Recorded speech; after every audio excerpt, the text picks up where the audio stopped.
गई, पंच परावर्तन की छुट्टी हो गई।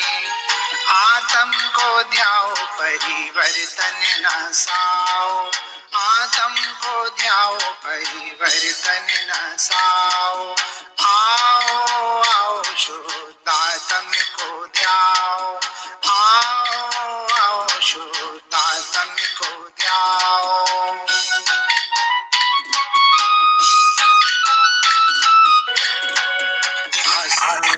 बंद का प्रवेश नहीं है, आश्रय और बंद का प्रवेश नहीं है।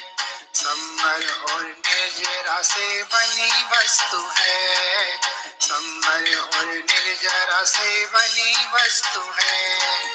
बस इसको ध्याओ शीघ्र मुक्ति को पाओ, बस इसको ध्याओ शीघ्र मुक्ति को पाओ।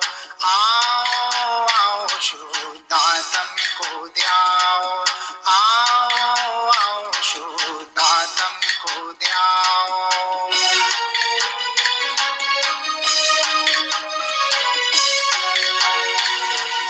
गुण पर्यायों का भेद नहीं है, गुण पर्यायों का भेद नहीं है। मोह राग द्वेष का प्रवेश नहीं है, मोह राग द्वेष का प्रवेश नहीं है। ध्रुव में समाओ सिद्ध गति को पा जाओ, ध्रुव में समाओ सिद्ध गति को पा जाओ। आओ आओ शुद्धात्म को ध्याओ, आओ आओ शुद्धात्म को ध्याओ। शुद्धात्म बिन सुखे कहीं नहीं है, शुद्धात्म आश्रय में मुक्ति छिपी है। लक्ष्य बनाओ शुद्धात्म को ध्याओ, लक्ष्य बनाओ शुद्धात्म को ध्याओ। आओ आओ शुद्धात्म को ध्याओ, आओ आओ शुद्धात्म को ध्याओ।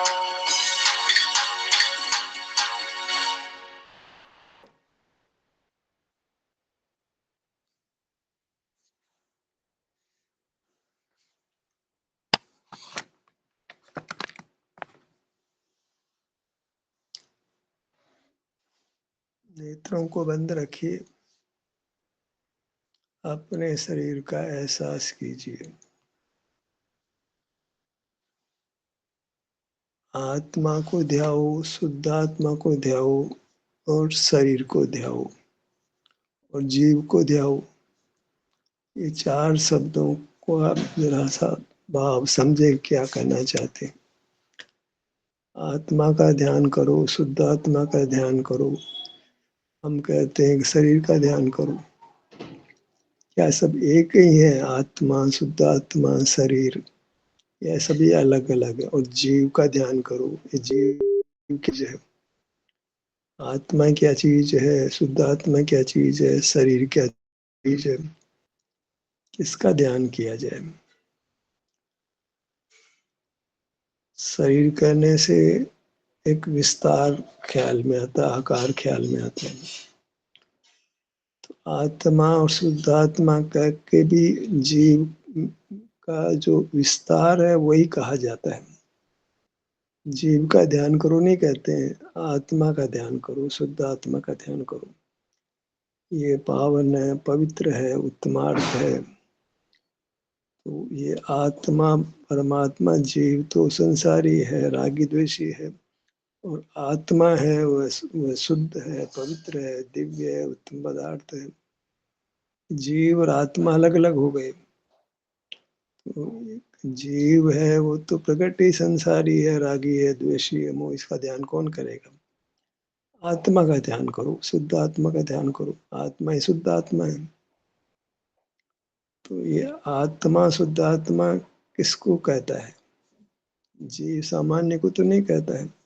जीव तो प्रकट ही संसारी प्राणी दिखाई पड़ते हैं जो रागी द्वेषी मोही है। इनको ध्यान करना है, वो जीव ही तो है, जीव ही तो ध्यान करते हैं। हम जीव और हमें ध्यान करना है। हमें जीव का ध्यान करना है, अपना ध्यान करना है कि शुद्ध आत्मा का ध्यान करना है। और हम कहते हैं कि शरीर का ध्यान करना है।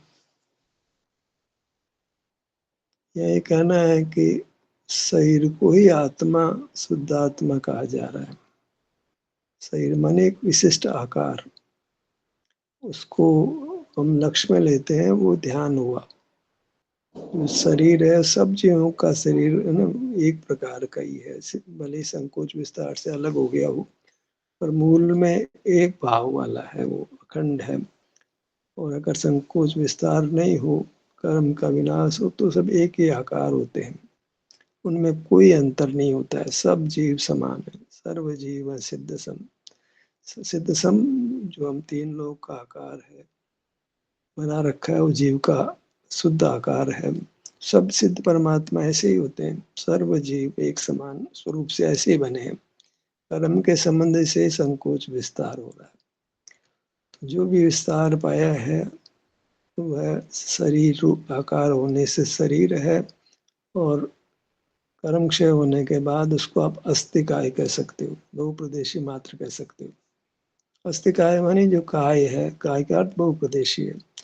तो जो जीव शुद्ध आकार में है उसको हम अस्तिकाय कहेंगे, जीवास्तिकाय कहेंगे। जीव है कैसा, अस्तिकाय है, जीवास्तिकाय। जीव प्लस अस्तिकाय, तो जीव तो सामान्य पन्ने से जीव है, और वो कैसा है कि उसको बताने के लिए अस्तिकाय है, बहुप्रदेशी है। इसकी बात हो रही सिद्ध परमात्मा या शुद्ध स्वरूप की बात कही जा रही है। और हमारे को तो व्यक्त नहीं है अभी, हम तो शरीर आकार होने से, ये शरीर है यही शुद्ध स्वरूप से बड़ा है। 343 गणराज्य है, और सबका उतना ही बड़ा है, कोई कम ज्यादा नहीं शुद्ध स्वरूप से। जो जो कर्म का विनाश होगा वो सब इसी आकार होंगे। तो जो शरीर है वही वर्तमान में हमें उपलब्ध है, शरीर आकार ही उपलब्ध है, अन्य प्रकार से उपलब्धि नहीं है। तो वही जो शरीर है वही ध्यान का देह आत्मा, शुद्ध आत्मा है। और वह चूंकि अंग उपांग वाला है, तो उसके अंग उपांग भी शुद्ध आत्मा है। जैसे बालक का हाथ भी बालक है, बालक का पैर भी बालक है, बालक का कान भी बालक है। ऐसे ही इस आत्मा जो शरीर आकार होने शरीर है, तो उसका हर भाग शरीर ही है। हाथ भी शरीर का भाग होने से शरीर ही है, पाँव भी शरीर का भाग होने से शरीर ही है। उस शरीर को आत्मा, परमात्मा, शुद्ध आत्मा कहा जा रहा है। शुद्ध आत्मा है तो शुद्ध आत्मा तो परमात्मा ही होते हैं। तो शुद्ध आत्मा थोड़ी शुद्ध आत्मा तो परमात्मा ही हुआ। अशुद्ध आत्मा को तो कौन परमात्मा कहेगा। तो शुद्ध आत्मा ही कह दिया, इसका ध्यान करना है तो मौजूद है, तब उसका ध्यान करेंगे। शुद्ध आत्मा माने परमात्मा, परमात्मा मौजूद है। हर जीव में परमात्मा मौजूद है। उसका एक भाग जो त्रिकालिक है, विस्तार रूप है, वह आत्मा है, परमात्मा है, शुद्ध आत्मा है। जिसका हम ध्यान करते हैं, हाथ पैर कान नाक पीठ, ये सब परमात्मा को भेद करके कहा जा रहा है। ये परमात्मा है या आकार है, ये शरीर को, आत्मा को, शुद्ध आत्मा को, परमात्मा को। तो जिसका हम ध्यान कर रहे हैं, किसका, परमात्मा का ध्यान कर रहे हैं। अपना ही अपने में ही एक भाग परमात्मा है, और दूसरा भाग है जो कि वृत्ति रूप है, वो अभी साधक दशा में है। नहीं तो बाधक दशा में है। बहिर्मुख है तो बाधक है, अंतर्मुख है तो साधक है। परिणति दो प्रकार की है, बाधक है, साधक है और सिद्ध है। तीन प्रकार परिणति के भेद होते हैं, परिणाम के तीन भेद होते हैं। ज्ञान जब उसको मोक्ष मार्ग मालूम नहीं है, तो बार ही बार सबको ढूंढ रहा है उत्कल के विषयों में, तो वो तो बाधक तत्व हो गया, उससे वो दुख पाता है। और साधक बनता है जब उसको अपना परमात्मा का होश होता है कि मेरा एक भाग तीनों काल परमात्मा है, था और रहेगा। तीनों काल में पहले भी था, आज भी, आगे भी रहेगा। जो उसका विस्तार है वह पहले भी था, आज भी और आगे भी रहेगा। वो विस्तार को आत्मा संज्ञा है, परमात्मा संज्ञा है, शुद्ध आत्मा संज्ञा है। तो वो शुद्ध आत्मा हर जीव में का एक भाग शुद्ध आत्मा है, परमात्मा है। तीनों काल मैं परमात्मा हूँ, परमात्मा था, परमात्मा रहूंगा। इस नए से विस्तार की अपेक्षा संसार अवस्था में वो शरीराकार होने से शरीर का हर भाग जो अमूर्त है और कैसा है, परमात्मा का भाग होने से परमात्मा है। सिर से पांव तक पूरा परमात्मा, फिर उसका हाथ भी परमात्मा का भाग होने से परमात्मा। बालक का हाथ भी बालक है, माँ पिताजी का हाथ भी पिताजी है, पिताजी का पैर भी पिताजी है। तो हमारे मकान का एक कमरा मकान ही कहलाता है। तो हमारा हर भाग, चाहे वो नासिका हो, चाहे कान हो, चाहे ललाट हो, चाहे भ्रूमध्य हो, चाहे सिर हो, चाहे पीठ हो, हर भाग का क्या क्या कहेंगे, ये परमात्मा है। बालक का हाथ पकड़ा तो मैं बालक को पकड़ा, तो हमने ललाट का ध्यान किया, ललाट पे अपने ध्यान को लाए, तो किस पे लाए, भगवान परमात्मा का ध्यान किया, परमात्मा का ध्यान किया। हम जो ध्यान करते हैं पांव से मस्तक तक हर भाग का ध्यान वो परमात्मा का ध्यान है, शुद्ध आत्मा का ध्यान है, आत्मा का ध्यान है। थोड़ सकल जगदंध पर निज आत्म ध्याओ, वो कौन आत्म है जिसको ध्याओ की बात करें, वो हाथ पैर कान नाक पीठ इनको ध्याओ, और सब काम छोड़ दो, सब दंध पंद है, पाप पुण्य संसार में उड़ाएंगे। एक काम ठीक है, आत्मा को ध्याओ, परमात्मा को ध्याओ, शुद्ध आत्मा को ध्याओ। तो वो जो विस्तार पक्ष है, निश्चय द्रव्यार्थिक न्याय का जो विषय है उसको कहते हैं द्रव्य दृष्टि करो। वो द्रव्य किसका नाम है, विस्तार का नाम है। उसकी दृष्टि, उसको विषय बनाओ, उसको विषय बनाओ माने ग्रहण करो, अनुभव करो। तो हमारा हाथ है वो है आत्मा है, पाँव है वो आत्मा है। आत्मा कहने से और परमात्मा कहने से कोई अंतर नहीं पड़ता है, परम तो विशेषण है उसका कि आत्मा उत्कृष्ट पदार्थ है। ऐसा नहीं कि हम तो आत्मा है संसार और भगवान परमात्मा, ऐसा नहीं। जो जो आत्मा है वो परमात्मा है। सब जीवों का एक अंश आत्मा है, वो परमात्मा है। हम आत्मा है, भगवान परमात्मा है, ऐसा अर्थ नहीं लेना। भगवान तो कहो भले से, जो मुक्त हो गए उनको भगवान कहो, सिद्ध कहो। और जब आत्मा शब्द काम ले रहे हैं, परमात्मा शब्द काम ले रहे हैं, शुद्ध आत्मा शब्द काम ले रहे हैं, तो वह सब में व्यापक है शब्द, संसारी जीवों में भी और मुक्त जीवों में भी, क्योंकि सब में विस्तार पाया जाता है। तो विस्तार है उस सब जीवों का, आत्मा है, शुद्ध आत्मा है, परमात्मा है। और उसका हर भाग, छोटा छोटा भाग से लेके बड़ा भाग, सबका सब आत्मा है, परमात्मा है, शुद्ध आत्मा है। तो हम ध्यान कर रहे हैं ना, तो कोई कैसा आप शरीर का ध्यान कर रहे हो, भाई हमारा जो शरीर है वही शास्त्रीय भाषा में उसको आत्मा परमात्मा शुद्ध आत्मा कहा जा रहा है। इसको शरीर को, हमको शरीर का ध्यान करते हैं माने आत्मा का, परमात्मा का, शुद्ध आत्मा का ध्यान करते हैं। ऐसे आप ऐसा नहीं लगाना कि अभी अपन कुछ जनवाणी से अलग चल रहे हैं। बस शब्द का फेर हुआ है, भाव एक ही है, शब्द के पीछे जो वस्तु है वो एक ही है। आत्मा का ध्यान को, शुद्ध आत्मा का ध्यान को, परमात्मा का ध्यान को, या ललाट का ध्यान करो, कान का ध्यान करो, नाक का ध्यान करो, ओठों का ध्यान करो, गर्दन का ध्यान करो, सीने का करो, पीठ का करो, अंगुलियों का करो, अंगूठे का करो, छोटी अंगुलियां करो, बड़ी अंगुली का करो।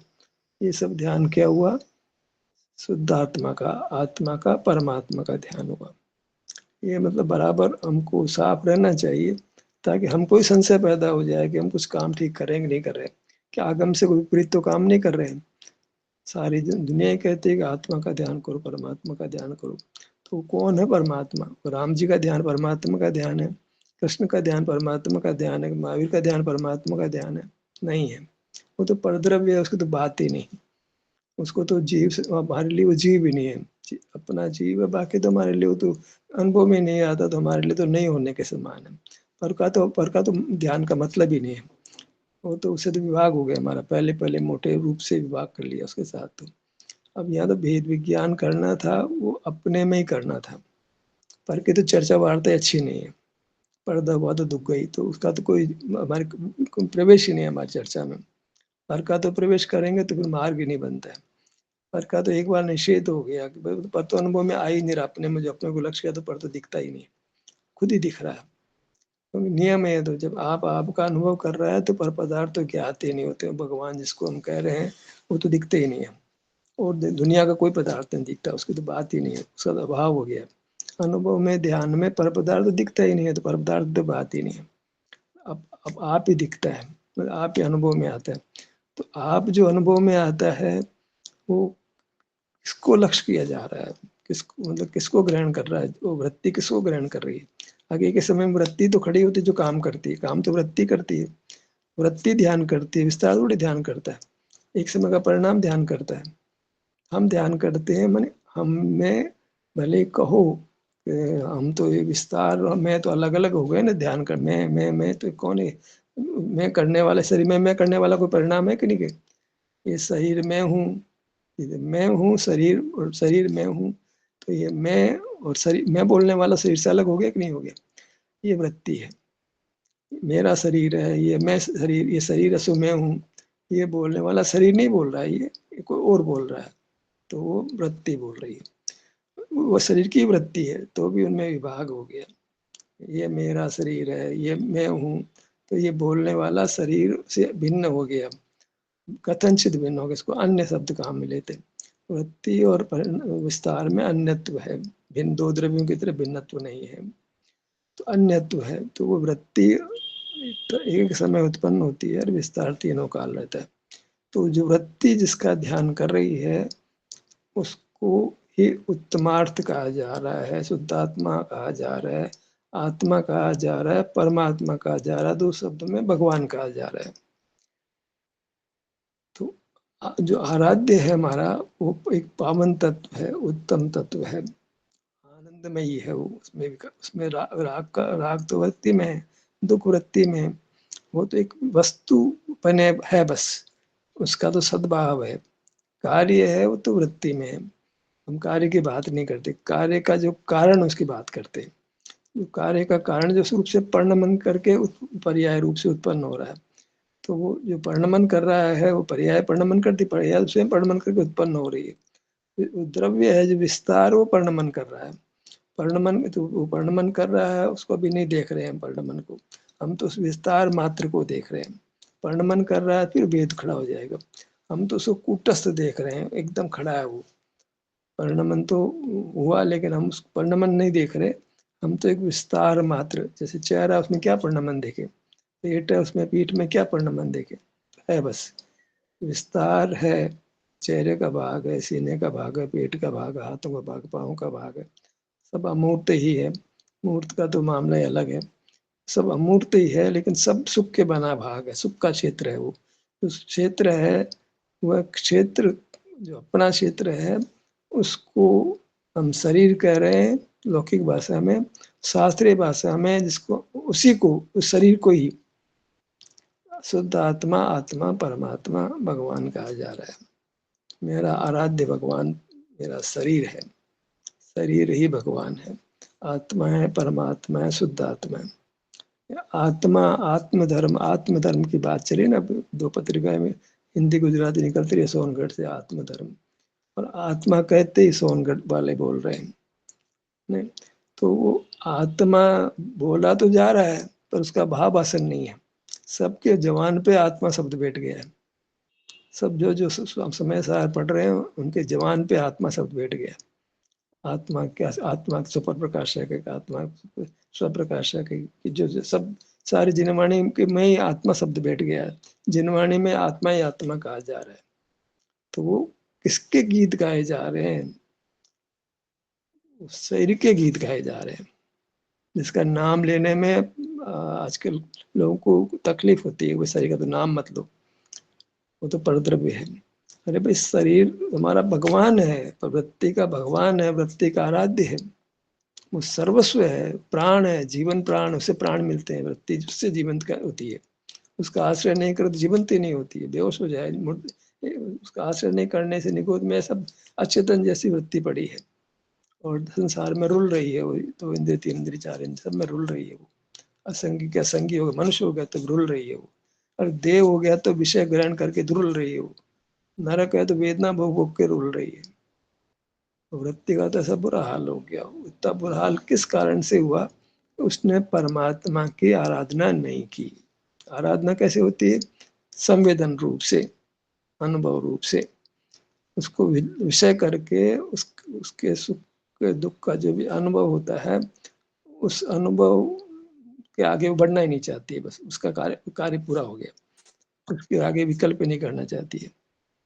ऐसे शुद्ध आत्मा का हम लोग ध्यान करते हैं, ऐसे परमात्मा का हम ध्यान करते हैं, ऐसे भगवान का ध्यान करते हैं। शरीर का ध्यान है हमारा, आत्मा का, परमात्मा का, शुद्ध आत्मा का, भगवान का ध्यान है। हमारा शरीर ही हमारा भगवान है, क्योंकि हमारे लिए तो आराध्य है। दूसरा भगवान दिखता ही नहीं हमारे को। तो अमूर्त होने से ज्ञान में आता है, अनुभव में आता है, उसकी क्यों कितनी बात कैसे करी जाए। तो फिर परद्रव्य होने से हे कोटि में वैसे ही चला गया। तो हमारा जो उपादेय कोटि में जाता है, वो जो सिद्ध भगवान उपादेय कोटि में नहीं जाते, अनंत भगवान में नहीं जाते, आचार्य उपाध्याय साधु कोई उपादेय कोटि में नहीं जाते हैं, जो कुछ परद्रव्य है। उपादेय कोटि में स्वद्रव्य आता है, और स्वद्रव्य कहने से फिर वो द्रव्य क्या है, फिर वो जो उपादेय कोटि की बात करोगे स्वद्रव्य को, तो फिर वो शरीर बनेगा, वृत्ति बाहर रहेगी। वृत्ति तो ग्राहक है, ध्याता है, वो तो ध्येय है, वो शरीर है। जो हमारा राम का रामायण का राम जो है ना, वो पात्र है, वो हीरो है उसका, उसके बिना रामायण का कोई मतलब नहीं। चरित्र नायक है, वो रामायण का राम है। हमारे मोक्ष मार्ग का नायक कौन है? मोक्ष मार्ग में जिनवाणी का नायक कौन है? जिनवाणी किसकी बात करती है? जिनवाणी का आराध्य है वो राम भी नहीं है, महावीर भी नहीं है। सोचने की बात ये अंतर है। अन्य धर्मों में, हमारे धर्म में अंतर है। वहाँ राम की आराधना की जाती है, महावीर की आराधना नहीं की जाती है। यहाँ महावीर का ध्यान नहीं किया जाता है, करता है तो गलत करता है, उसको मार्ग की खबर नहीं है। यहाँ वो तो ज्ञान, उसका तो ज्ञान होगा, पर तो ज्ञान तक एक संबंध बनता है, उसमें तो ध्यान दे तो एक ही वस्तु में वो घटता है। तो हम जो है महावीर का ध्यान नहीं करते हैं, हम ध्यान करते हैं परमात्मा का। हमारा परमात्मा महावीर नहीं है, हमारा परमात्मा शुद्ध आत्मा उत्तमार्थ शरीर है, हमारा खुद का, जो त्रिकाल है, विस्तार है, वास्तु है। वास्तु अपना मूल्य है, वास्तु नहीं हो तो फिर मकान कैसे बनाओगे? आर्किटेक्ट ने को पहले तो नक्शा बनाना पड़ता है, उसके बाद मकान बनता है। नक्शा के बगैर तो मकान ही नहीं बनेगा। फिर कैसा मेटेरियल तो बात कर, पहले नक्शा बनवाते हैं आर्किटेक्ट से, कैसा मकान बनना, उसको अप्रूव करते हैं, पास करते हैं। तो हम ध्यान के लिए पहले पास करेंगे, किस कैसे आकार का ध्यान करना है, कैसी वस्तु का ध्यान करना है। तो हमारा आकार है, जिसको हम हाथ पांव बोल रहे हैं, वह वास्तु है, विस्तार है। वह आत्मा है, शुद्ध आत्मा है, परमात्मा है। वह हमारे ध्यान का ध्येय बनता है। महावीर हमारे ध्यान का ध्येय नहीं है, आदिनाथ हमारे ध्यान का ध्येय नहीं, पार्शनाथ हमारे ध्यान का ध्येय नहीं है। ये तो निश्चित बात है। जैन धर्म में कहीं किसी पर भगवान की आराधना नहीं होती है, करते हैं तो वो जैन धर्म का स्वरूप नहीं है, वो तो विश्व में कहते हैं जैन धर्म। तो उसको यहाँ व्यवहार को नहीं खड़ा करना चाहिए, क्योंकि उस व्यवहार के नाम से कितना भी उसमें अटक गया, रुक गया है, मोक्ष मार्ग को पाता ही नहीं है। ये व्यवहार से निश्चय होता है, निश्चय ही मोक्ष मार्ग है। व्यवहार होता है वो तो संसार मार्ग है, उसकी क्या बात करनी है। होता है राग का, किसी के प्रति राग पैदा होता है, किसी के प्रति द्वेष पैदा होता है, वो तो प्रकट विभाव है, प्रभाव है, दुख का कारण है। तो उसकी तो चर्चा ही करना योग्य नहीं है। हमें केवल निश्चय रूप जो वस्तु है वो हमारा शरीर है। तो जिनागम में जो पूजा की जाती है, आराधना की जाती है, माने वो अनुभव रूप की जाती है। वहाँ कोई ढोल बाजे नहीं बजाए जाते हैं। तो फिर वो तो विशेष कप सेवन हो गया, विषय प्रसंग हो गया। ढोल बाजे बनाना, मंदिरों में एसी लगाना, पंखे लगाना, बढ़िया बढ़िया कांच के महल बनाना, ये कोई ऐसा भौतिक सुख नहीं है यहाँ पर। सब घर अच्छा है तो मंदिर भी अच्छा होना चाहिए। तो भाई हम ये तो बात ही कुछ नहीं आ रही है भैया। घर मंदिर को तुम एक सा ही भोग सामग्री बनाना चाहते हो क्या? यहाँ आराध्य मंदिर, और मंदिर में प्रतिमा है ही नहीं। यहाँ आराध्य तो शुद्धात्मा है, आत्मा है, परमात्मा है, भगवान है। वह जीव का एक भाग है, जो मुख्य भाग है, वो नहीं है तो परिणाम कहाँ से होगा? वो त्रैकालिक है, वो शरीर है। त्रैकालिक बोलते हैं, त्रैकालिक बोलते हैं, अपरिणामी बोल देते हैं उसको, कुछ भी बोल देते हो आप उसको, उसको पवित्र बोल देते, उत्तम बोल देते, वो शरीर है। तो हम शरीर का एहसास करेंगे, मैंने भगवान की आराधना करेंगे, भगवान का पूजा करेंगे, भगवान का दर्शन करेंगे, भगवान यात्रा करेंगे, तीर्थ यात्रा करेंगे, विचरण करते उसको तीर्थ यात्रा बोलते हैं। हम तो देखा कि जब गिरनार भी जाएंगे, समय शिखर भी जाएंगे, महापुरी भी जाएंगे, राजगिरी भी जाएंगे, ये तीर्थ यात्रा नहीं है। सिर पे भी जाएंगे, पेट पे भी जाएंगे, पीठ पे भी जाएंगे, बाएं पाँव पे भी जाएंगे, दाएं पाँव पे भी जाएंगे, बाएं हाथ पे भी जाएंगे, दाएं हाथ पे जाएंगे, हमारा तीर्थ ही है। इसमें जो विचरण होता है ये हमारी तीर्थ यात्रा है। ये जैन धर्म की तीर्थ यात्रा वो कि नहीं अयोध्या चले गए, कोई मक्का मदीना चले गए। अरे जैन धर्म में, अन्य धर्मों में एकदम रात दिन का अंतर है। यहाँ पर की आराधना नहीं होती है, यहाँ भगवान की आराधना होती है और भगवान दूसरा नहीं होता है। वहाँ अपने में अपना ही एक भाग है जो सदा ही पवित्र है, सदा ही परमात्मा रूप है, आत्मा है, परमात्मा शुद्ध आत्मा है। वो हमारा विस्तार है, हमारी वास्तु है, वह हमारे ध्यान का ध्येय बनता है। तो हम, हमारे ध्यान का ध्येय प्रकट शरीर है। संकोच नहीं करना, किसका ध्यान करते हो? हम शरीर का ध्यान करते, ठोक बजा के बोलना है। कोई कहे तो माने नहीं माने, हम झूठ नहीं बोल सकते, हम बराबर शरीर का ही ध्यान करते हैं, कराते हैं। यही हमारा मार्ग है और हम उसमें बिल्कुल निशंक होकर इस काम को करते हैं। हमें कोई भय नहीं है, कोई लोक लाज नहीं है। सत्य के प्रतिपादन में कोई भय नहीं होता, कोई शंका नहीं होती, कोई कोई मतलब घबराहट नहीं होती। एकदम छाती ठोक करके हम बात करते हैं, हम शरीर का ध्यान करते हैं। वही करने योग्य है, वही वही वही शुद्ध उपयोग है, वही मोक्ष का मार्ग है, अन्य कोई मार्ग नहीं है। यही मार्ग है, सबसे उन्मार्ग है, से सब संसार में जागृति के कारण है। एक हमारा शरीर का एहसास है, अपने शरीर का एहसास है, प्रकाश बात नहीं है, अपने शरीर का एहसास है। शरीर शब्द से हम पुद्गल को तो पर के तो बात ही नहीं करते, शरीर शब्द से हमारा शरीर। और वो कहा, वो क्या है? आत्मा है, परमात्मा है, शुद्ध आत्मा है। और शरीर का ध्यान करके हम परमात्मा बनेंगे प्रकट पर्याय में। पर्याय परमात्मा रूप होगी, पर्याय आनंद रूप होगी, पूर्ण आनंद रूप होगी, पर्याय में जन्म मरण नहीं होगा। ऐसा हमारा ध्यान का स्वरूप है। तो हम शरीर शब्द कहने में हमको संकोच नहीं हो। हमारे में शरीर है, हमारे अंदर शरीर है, ऐसा बोलने में बोला जाएगा, क्योंकि वृत्ति के हिसाब से वो अंदर हो गया, वो शरीर। वृत्ति बाहर, शरीर अंदर, वास्तु अंदर, विस्तार अंदर। ऐसा भीतर बाहर, अंदर चलो, अंदर चलो, अंदर चलो, बाहर से अंदर चलो। अंदर मन वृत्ति को कहा जा रहा, तुम विस्तार के पास जाओ। वृत्ति के लिए विस्तार अंदर है और वृत्ति बाहर है। अंदर जाने की बात कहते हैं, अंदर चलो, अंदर चलो, भीतर चलो। भीतर का मतलब क्या है? वृत्ति को बाहर कहा गया और वास्तु को अंदर कहा गया। ऐसे हम अंदर जाने की बात भी कहते हैं। अंदर कहाँ जाओ? आप तो अंदर अपने में हो ना। अरे वृत्ति बाहर और विस्तार अंदर, ऐसे अंदर जाने की बात है। उसको भी हमें स्वीकार करना चाहिए, डंके की चोट बोलना चाहिए। हम अंदर जाते हैं, अंदर बैठते हैं, अंदर रहते हैं, बाहर नहीं रहते हैं। अंदर बैठते हैं, भीतर रहते हैं। भीतर सुख है, जो भीतर गया उतर गया। भीतर का क्या मतलब है? विस्तार भीतर है, वृत्ति बाहर है। ऐसा भीतर बाहर का अंतर समझना चाहिए।